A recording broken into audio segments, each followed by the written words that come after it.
صباح الفل، يوم جديد يا جماعة، ومعانا مانو واسلام من فريق جروي. النهارده احنا هنعمل تحدي لطيف جدا مع شركة ريتا فريش فود.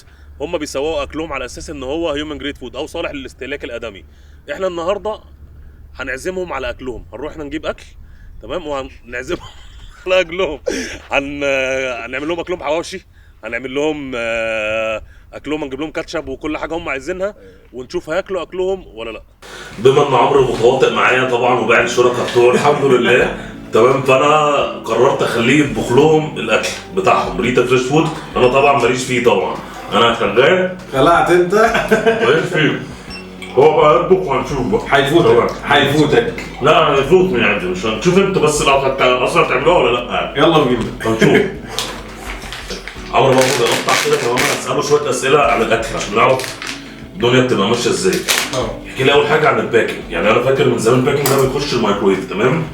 ايه بقى كانت الفكره اصلا بهرتني زمان يعني، فانت احكي لي بقى ايه الفكره بتاعت الباكينج بتاعكم وليه بتعملوه بالشكل ده؟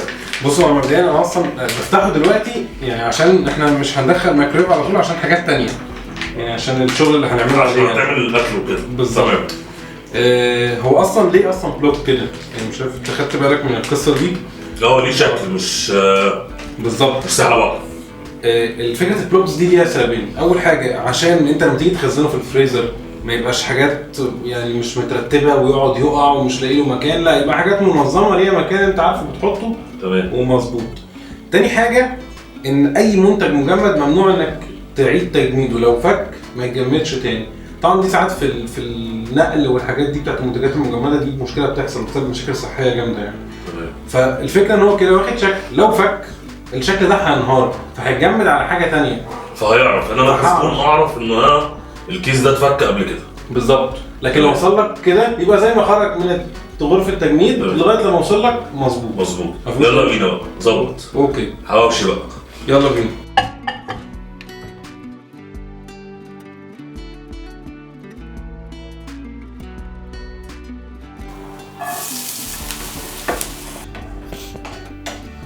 فكت يا معلم اهي زي الفل، تمام. قول لي بقى، طب العجنه دي بتعملوها ازاي؟ الحاجات دي كلها بتعملوها ازاي ولا اسرار مهنه؟ لا بص يا سيدي، هو طبعا مبدئيا انا سخنا اصلا او في مايكرويف عشان بس نعرف نتعامل معاها، او كان بيعرف ياكل. تمام. العجينه دي طالعه لان كل حاجه بعد ما اتطبخت معلش بعد اذنك. ماشي هيفوتك ايه؟ هيفوتك. نشوف بس انت تعمله ايه. كل حاجه بتتفرم بعد ما تطبخ، بتتفرم كويس قوي على الناعم. الهدف برضو من الفرم ده ايه؟ ان اضمن ان اللحمه متوزعه بالنسب بتاعتها، الفراخ متوزعه، كل حاجه النسب بتاعتها متوزعه مظبوط، مفيش حته مكلكعه عن حته ثانيه. طبعا هنضيف بقى شويه بهارات دلوقتي وشويه حاجات، عشان طبعا دي ما فيهاش اي بهارات ولا ملح ولا اي حاجه عشان نعرف ناكلها. نشوف والله لو تضيفوا على اللي انتوا عايزين تضيفوه. لا ما تقلقش، الناس اللي بره هتاكل. ده برضه عشان هي كوجد اصلا يعني، هي الوضع ده مش ني.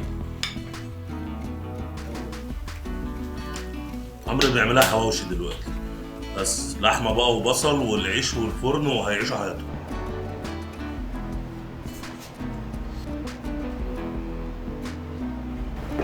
طبعا الحاجات اللي احنا اصلا موجوده في الخلطه دي اللي انت مش باين منها حاجه، بنحط نسبه لحمه. طبعا كده لازم فيه بروتين وخضار ونشويات. فالبروتين بيبقى لحمه مع فراخ مع نسبه صغيره كبده. الخضار عاده بيبقى 3 انواع، بيبقى مثلا جزر، فاصوليا، كوسه، ده مصدر الفيتامينز يعني. ونشويات احنا عاده بنستخدم البطاطس والبطاطا، ما بنستخدمش الرز والعيش والكلام ده. احنا هنستخدم العيش لينا احنا دلوقتي.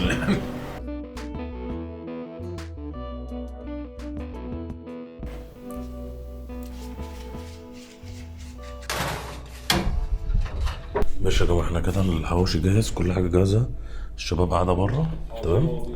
نطلع نفاجئهم بقى. المفروض اصلا جايين ان هم تضحك على ايه يا عم؟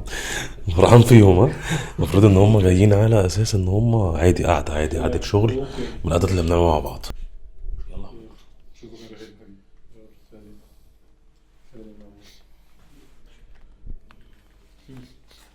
يلا عمور نفاجئهم. مطبخ الشيف عمرو يا جماعه. يلا بينا يلا. مساء الخير يا جماعة، مساء الخير. ايه الاخبار؟ عاملين ايه؟ ايه الاخبار؟ نتعرف بحضرتك. عامل لكم عيد ميلاد يا جماعة، عامل لكم ايوه اللي في بالك. ايوه فاكرين يا جماعة احنا في زمان اول ما بدأنا كنا هنعمل لكم عزومة؟ تمام؟ ماشي؟ عمرو بقى تواطأ معانا عشان تبقى مفاجأة. ايه حاجه زي طبعا ده حواوشي عشان ما نشوفش ايه اللي اسلام فرحان قوي وعمال يصور. هو ده مشوار الحواوشي اللي انت بتدرسه هو ده بقى المشوار ده. البطاطس دي اشتغلنا مش عارفين دول ايه؟ ده اكل مين بقى؟ تمام؟ ده اكلكم يا جماعة. حواوشي يعني. انت بجد ده حواوشي؟ لا مش حواوشي، هو شبه الحواوشي وعملناها واحنا متفقين من زمان هنعملها فيكم. من زمان، من بعد ما بدأنا بشهرين وهو عايز اقل من 50% مش ايوه خلينا كده. احنا قلنا بقى نعملها مفاجأة بقى ناكل حاجه قليله عشان ايه ما يحصلش اي تلاعب. يلا يا جدعان. ممكن اكل دول يعني. بص يا كريم انا مراهن عليك انت. انت مش كريم بالذات انا هو اعتقد اصلا واكل. لا مفيش الكلام ده. والله لسه واكلين. لسه واكلين بالهنا والشفا. هتاكلوا ازاي يا جماعه؟ ده اكلكم يا جماعه. هيومن جريد تدوا للناس. عامة قلت لهم هو هيومن جريد.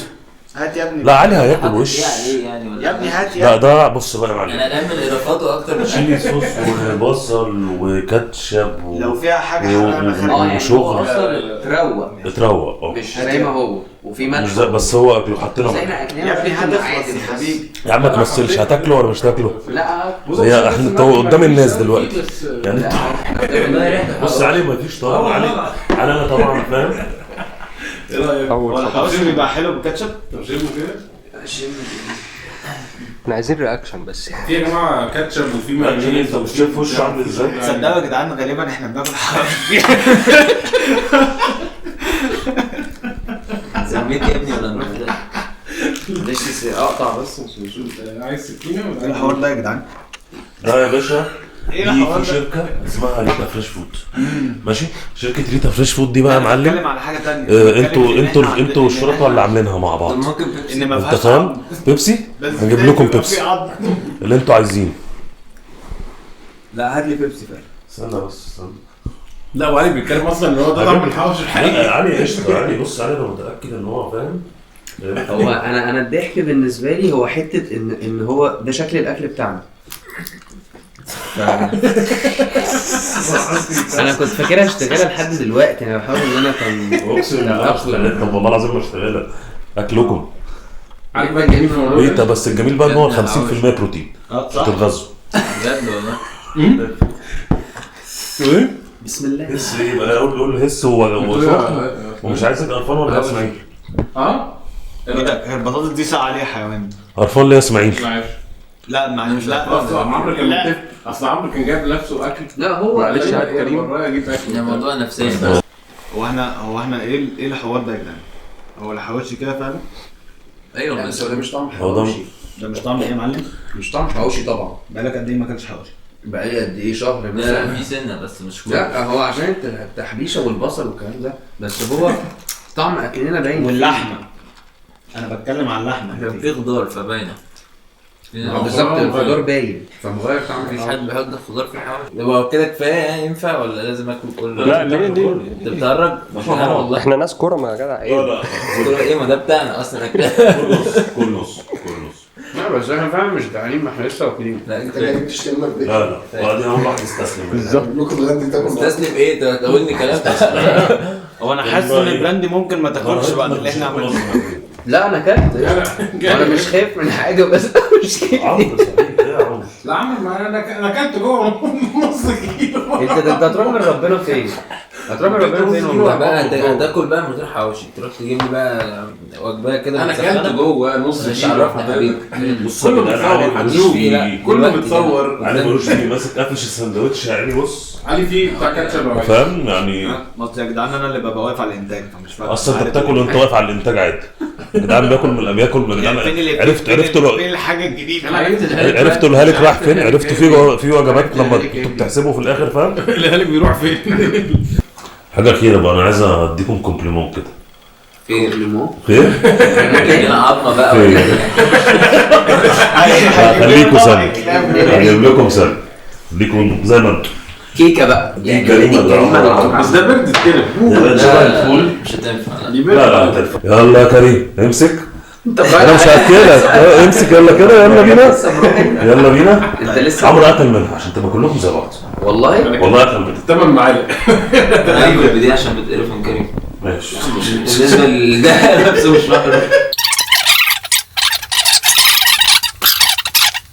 فعلا لما دخلت الفرن على فكره المباراه اثرت فيها اكتر لما دخلت الفرن. يلا يا جماعه اليوم خلص بصراحه نجحوا في الاختبار بصراحه اللي عملناه لهم ماشي. يلا اتفضلوا معانا يلا قول لهم سلام عليكم. يلا ايه ده يا ولاد اللذين السلام عليكم اكتر قول لهم سلام عليكم باي باي. يلا قول اسلام سلام باي باي يا جماعه.